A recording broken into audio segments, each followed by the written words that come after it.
तो सबने इश्क पढ़ा, इजहार पढ़ा, तो पर हमारे जीवन में ना एक चीज़ बहुत इंपॉर्टेंट होती है, वो है मोटिवेशन। क्योंकि कई बार आप जीवन में जब हार कर बैठने लग जाते हो ना, तो आपको ये नहीं पता कि आपके दिल के अंदर ना बहुत सा हौसले का बारूद है जिसमें आग लगना भी बाकी है। क्योंकि वही है जो आपको आपके सफ़र में ना आगे ले जाएगा। तो उसी कविता का शीर्षक मेरी है कि जलानी है दिल के हौसले में आग फिर से। तो अगर वो आप तक पहुँचे, जो बंद आप तक पहुँचे, मेरे को बताइएगा और साथ दीजिएगा कि सपनों का शोर छोड़कर सत्यता के सन्नाटे में जाग फिर से, जलानी है दिल के हौसले में, जलानी है दिल के हौसले में आग फिर से, जलानी है दिल के बारूद में हौसले की आग फिर से। तो पथ ये भी सही मिला नहीं, पथ ये भी सही मिला नहीं, दिल में उठे ये विचार नहीं, पथ ये भी सही मिला नहीं, मन में उठे ये विचार नहीं कि जब तक पथ पे पग धरा ही नहीं तब तो वैसे ही जीत के आसार नहीं। तो तुमसे अच्छे नन्हे पंछी, तुमसे अच्छे नन्हे पंछी की उड़ने की कोशिश करते, बेशक पंखों में जान नहीं, और जरा सी छलांग लगा कर देखो इतना ऊंचा आसमान नहीं, जरा सी छलांग लगा कर देखो इतना ऊंचा आसमान नहीं। तो पवन पुत्र की धरा पे जन्मे, पवन पुत्र की धरा पे जन्मे, तो समस्या समुद्र को लांग फिर से, जलानी है दिल के बारूद में हौसले की आग फिर से, जलानी है दिल के बारूद में हौसले की आग फिर से। तो कई बार होता है कि जीवन में कोई आया कोई गया तो आप अपना पथ भूल जाते हैं, पर आपको पता है कि जीवन में आप इम्पोर्टेंट हैं।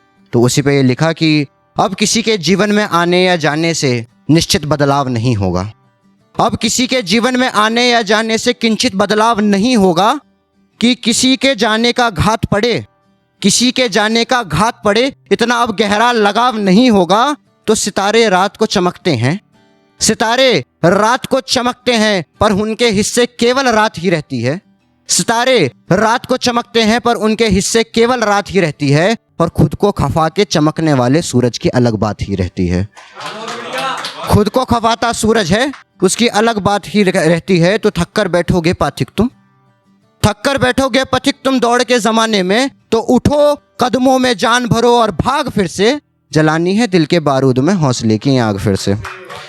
तो कई बार आपको अगर जीवन में कोई आया और कोई चला गया और आपको ये लगता है कि यार उसके जाने से तो जीवन ऐसा हो गया, बदरंग सा हो गया, तो एक बात हमेशा याद रखिएगा कि आपके जीवन में एक माँ है जिसने आपको जन्म दिया, और एक पिता है जिसने जेब खाली होने पे भी आपको हर वो चीज़ दी जो ज़माने में आपने उनसे मांगी।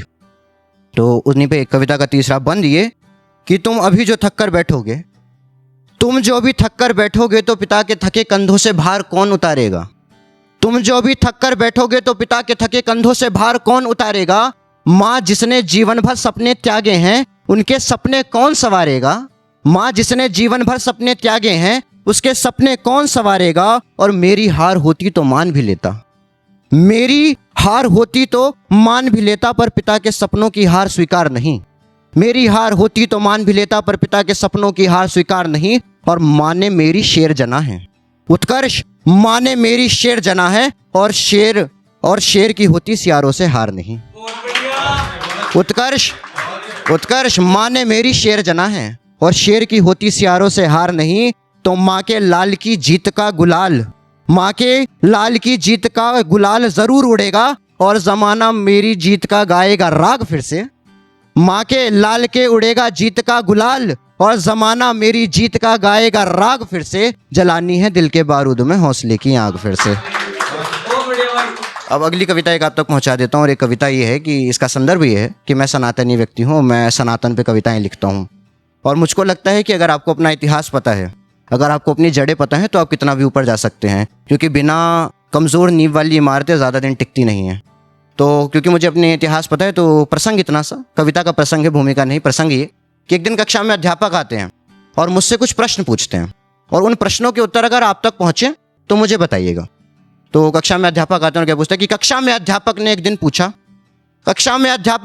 पूछा कि अपना आदर्श लिखो, कक्षा में एक दिन अध्यापक ने पूछा अपना आदर्श लिखो, कि प्रेरित किससे होते हो उसके जीवन के संघर्ष लिखो, कि प्रेरित किससे होते हो उसके जीवन के संघर्ष लिखो। तो किसी ने किसी खिलाड़ी का, तो किसी ने किसी अभिनेता का नाम लिखा, और मैं मुस्काया क्योंकि मैंने पन्ने पे मर्यादा पुरुषोत्तम राम लिखा, मैं मुस्काया क्योंकि मैंने पन्ने पे मर्यादा पुरुषोत्तम राम लिखा। तो अध्यापक मुझको देखे और हल्का सा मुस्काए, अध्यापक मुझको देखे और हल्का सा मुस्काए, निश्चय स्पष्ट उनका था कि मुझको जाया आजमाए।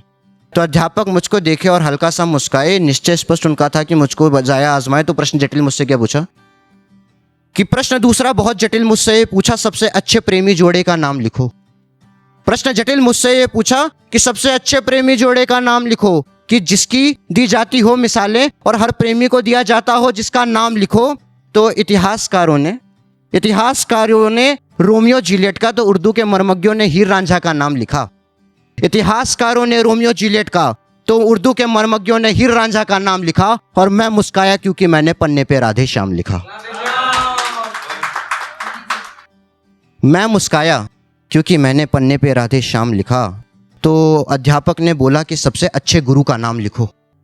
अध्यापक ने बोला कि सबसे अच्छे गुरु का नाम लिखो, कि जिसके महज स्मरण मात्र से बन जाते हो सारे काम लिखो। तो किसी चापलूस ने अध्यापक का, तो किसी और ने किसी का नाम लिखा। और मैंने मुझको जनने वाली माता पिता का नाम लिखा। मैंने मुझको जनने वाले माता पिता का नाम लिखा। तो अध्यापक बोले कि तुम्हारे दिल में बसता है किसका चित्र लिखो। अध्यापक बोले कि तुम्हारे दिल में बसता है किसका चित्र लिखो, जिसकी कहानियां रगों में उबाल ला दें, है वो तुम्हारा क्यों मित्र लिखो। तो किसी ने अपनी प्रेमिका का, तो किसी ने अपनी प्रेमिका का, तो किसी ने अपने दिल का कोई गहरा राज लिखा। किसी ने अपनी प्रेमिका का, तो किसी ने अपने दिल का कोई गहरा राज लिखा। और मैं मुस्काया क्योंकि मैंने पन्ने पे छत्रपति शिवाजी महाराज लिखा।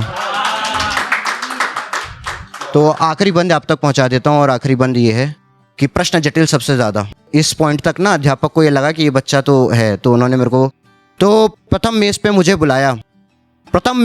बुलाया, बोलते कितना ध्यान करते हो। प्रथम बेस पे मुझे बुलाया, कहते कितना ध्यान करते हो, कि ज्ञान जो इतना कहते हो वो कहाँ से अर्जित करते हो। तो मैंने उनसे इतना कहा कि ये ज्ञान मुझे मेरे माता पिता ने दिया है, और जब मैंने संघर्ष का आदर्श कहा तो मुझे राम नाम दिया है। जब मैंने संघर्षों का आदर्श कहा तो राम नाम दिया है। और आखिरी बंद ये पूछा, तो प्रश्न जटिल मुझसे पूछा क्योंकि हर अध्यापक चाहता है कि उसका स्टूडेंट बेस्ट हो। तो सबसे टफ क्वेश्चन क्या पूछा, तो अध्यापक ने मुझसे पूछा कि है क्या चीज जिसके लिए दे सकते हो प्राण लिखो। अध्यापक ने मुझसे पूछा कि चीज है क्या जिसके लिए दे सकते हो प्राण लिखो, कि है कौन सी चीज जिसके आगे है तुम्हारी जान लिखो, है चीज क्या जिसके आगे छोटी है तुम्हारी जान लिखो। तो कोई अपना नाम लिखे तो किसी मेरे जैसे ने माता पिता का नाम लिखा। कोई अपना नाम लिखे तो किसी मेरे जैसे ने माता पिता का नाम लिखा। और मैंने मेरे माता पिता को भी जानने वाला मैंने हिंदुस्तान लिखा। मैंने अपने माता पिता को जानने वाला मैंने हिंदुस्तान लिखा। तो ये कविता थी, आप तक दोनों कविताएं पहुंचा दी। आप लोगों का बहुत धन्यवाद, आपने बहुत प्यार से सुना।